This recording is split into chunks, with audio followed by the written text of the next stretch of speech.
യേശുക്രിസ്തുവിൽ ഇത്രയും സ്നേഹം നിറഞ്ഞവരെ, വചനയാത്രയിലേക്ക് ഏവർക്കും സ്വാഗതം. ഇന്ന് തിരുസഭ ലൂർദ് മാതാവിൻ്റെ തിരുനാൾ ആഘോഷിക്കുന്നു. ഇന്നേ ദിവസം വിചിന്തനത്തിനായി നമുക്ക് ലഭിച്ചിരിക്കുന്ന വചനഭാഗം വിശുദ്ധ യോഹന്നാൻ്റെ സുവിശേഷം 2-ാം അധ്യായം 1 മുതൽ 11 വരെയുള്ള തിരുവചന ഭാഗങ്ങളാണ്. അവർക്ക് വീഞ്ഞില്ല എന്ന യേശുവിൻ്റെ അമ്മയുടെ വാക്കുകളാണ് ഇന്നത്തെ സുവിശേഷത്തിൽ യേശുവിൻ്റെ പരസ്യജീവിതത്തിൻ്റെ ആദ്യ അത്ഭുതം സംഭവിക്കുവാൻ കാരണമായത്. വീഞ്ഞ് തീർന്നുപോയി എന്ന സങ്കടവുമായി ആരും പരിശുദ്ധ അമ്മയെ സമീപിച്ചതായി നാം എവിടെയും കാണുന്നില്ല. കാരണം ആ അമ്മയുടെ മകൻ്റെ അത്ഭുത പ്രവർത്തനത്തെക്കുറിച്ച് ലോകത്തിന് അപ്പോൾ അറിവുണ്ടായിരുന്നില്ല. എങ്കിലും ആ കുടുംബത്തിൻ്റെ അവസ്ഥ ഗ്രഹിച്ച അമ്മ മറ്റാരും പറയാതെ തന്നെ ദൈവമായ തൻ്റെ മകൻ്റെ പക്കൽ സഹായം അപേക്ഷിച്ചു വരികയാണ്. പരിശുദ്ധ അമ്മ ഈശോയോട് എന്തെങ്കിലും ആവശ്യപ്പെടുന്നതായി ബൈബിളിൽ കാണുന്ന ഏക അവസരവും ഇതുതന്നെയാണ്. തനിക്ക് വേണ്ടി യാതൊന്നും ചോദിക്കാത്ത അമ്മ മറ്റുള്ളവരുടെ വേദനയിൽ മനസ്സലിഞ്ഞ് അവർക്ക് വേണ്ടി തൻ്റെ പുത്രൻ്റെ സന്നിധിയിൽ മാധ്യസ്ഥം അപേക്ഷിച്ചു. അത്ഭുതങ്ങളിലൂടെ സ്വയം ലോകത്തിനു മുൻപിൽ വെളിപ്പെടുത്തേണ്ട സമയം ആയില്ലെന്നറിയാമായിരുന്നിട്ടും ഈശോയ്ക്ക് തൻ്റെ അമ്മയുടെ അപേക്ഷ നിരസിക്കാൻ സാധിച്ചില്ല.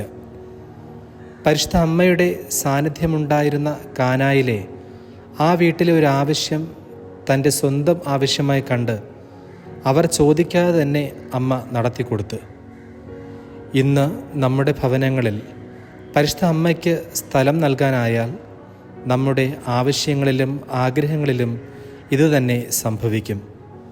തന്നോട് ചോദിക്കാത്തവർക്ക് വേണ്ടി പുത്രൻ്റെ സന്നിധിയിൽ പ്രാർത്ഥനയുമായി ചെന്ന ആ അമ്മ തന്നോട് ചോദിക്കുന്നവർക്ക് വേണ്ടി ഈശോയിൽ നിന്ന് എത്രയധികം അനുഗ്രഹങ്ങൾ വാങ്ങിത്തരാതിരിക്കുകയില്ല എന്ന് വിശുദ്ധ അൽഫോൻസ് ലിഗോരി പറയുന്നു. മിശിഹായുടെ രക്ഷാകരകർമ്മത്തിൽ ഒരു വീട്ടിലെ വീഞ്ഞ് തീർന്നുപോയി എന്ന വസ്തുത വളരെ നിസ്സാരമായ ഒന്നാണ്. എങ്കിലും തീർന്നുപോയ വീഞ്ഞ് മനുഷ്യൻ്റെ ഒരാവശ്യത്തെ സൂചിപ്പിക്കുന്നു.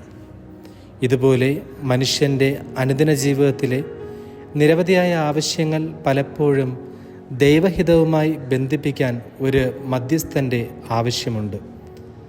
തൻ്റെ ആത്മീയസുതരുടെ ആവശ്യങ്ങൾക്ക് വേണ്ടി പരിശുദ്ധ കന്യകാമറിയം തൻ്റെ തിരുസുതൻ്റെ അടുത്ത് നിത്യസഹായം തേടുന്നു.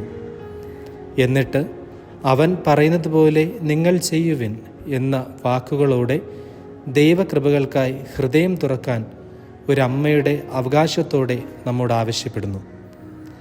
അവൻ നിങ്ങളോട് പറയുന്നത് ചെയ്യുവിൻ എന്ന വാക്കുകൾക്ക് ശേഷം പരിശുദ്ധ അമ്മ ബൈബിളിൽ വേറൊരു വാക്ക് പോലും സംസാരിക്കുന്നില്ല. ഇതിലും വലിയൊരു ഉപദേശം തൻ്റെ മക്കൾക്കായി ഒരമ്മയ്ക്കും നൽകാൻ സാധിക്കുകയില്ല. കൽഭരണികളിൽ വെള്ളം കോരി നിറയ്ക്കാൻ ഈശോ ആവശ്യപ്പെട്ടപ്പോൾ ഉത്സാഹത്തോടെ അതനുസരിച്ച പരിചാരകർ ഈ അത്ഭുതത്തിൻ്റെ വലിയൊരു ഭാഗം തന്നെയാണ്. അവർ അവയെല്ലാം വക്കോളം നിറച്ചു എന്ന് സുവിശേഷകൻ എടുത്തു പറയുന്നുണ്ട്. മടിയും അക്ഷമയും മൂലം പലപ്പോഴും നമ്മുടെ ജീവിതമാകുന്ന കൽഭരണികൾ നിറയ്ക്കാൻ നമുക്ക് കഴിയാതെ പോകാറുണ്ട്.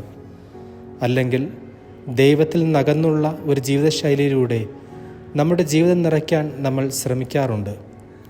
സാധാരണ സംഭവങ്ങൾ കൊണ്ട് നിറഞ്ഞിരിക്കുന്ന നമ്മുടെ ജീവിതങ്ങൾ അനന്യസാധാരണമാകുന്നത് യേശുവിൻ്റെ വാക്കുകൾക്ക് ചെവി കൊടുക്കുമ്പോഴാണ്. നമ്മുടെ ജീവിതത്തിൽ യാതൊരു അർത്ഥവുമില്ലെന്ന് കരുതി അവഗണിക്കുന്ന സംഭവങ്ങൾക്കും അനാവശ്യമെന്ന് കരുതി നമ്മൾ വിഷണ്ണരാകുന്ന സഹനങ്ങൾക്കും ബുദ്ധിമുട്ടുകൾക്കും ഭാവവും ഫലവും ഉണ്ടാക്കാൻ യേശുവിനാകും. സാധാരണമായ നമ്മുടെ ജീവിതങ്ങളെ അതിസാധാരണമാക്കുന്ന ദൈവകൃപയ്ക്കായി നമുക്ക് ദൈവത്തോട് പ്രാർത്ഥിക്കാം. പരിശുദ്ധ കന്യകയുടെ പ്രത്യേക മാധ്യസ്ഥം നമ്മുടെ ജീവിതത്തിന് വലിയൊരു തുണയാകട്ടെ. ആമേൻ.